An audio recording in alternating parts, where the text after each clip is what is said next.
Почитувани граѓани, почитувани медиуми, Зоран Заев е претседател на владата на Република Македонија, а не претседател на невладина организација. Иако во моментов е во заминување од позицијата премиер, така да после тоа ќе може по изборите со што сака се занимава.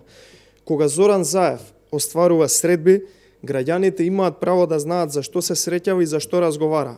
Особено после скандалозните контакти со познатиот Биг Мајк или пранкерите од Украина.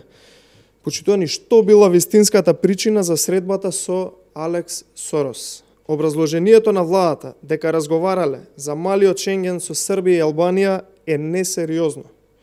Дали тоа значи дека Александар Сорос е нов советник на Зоран Заев? Името на Џорџ Сорос се поврзува со бројни афери, матни сделки и изигрување на демократијата во одредени земји.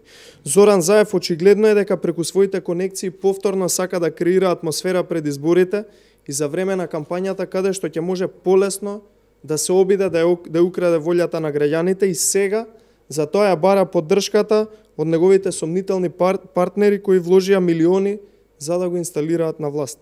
Предупредуваме Зоран Заев да не прави дополнителни штети и да не излегува надвор од законот, затоа што одговорност ќе има после 12 април за се што сторил. Изигрувањето на законите, изигрувањето на волјата на граѓаните овој пат ќе очини скапо и нема да може да се случи. Благодарам.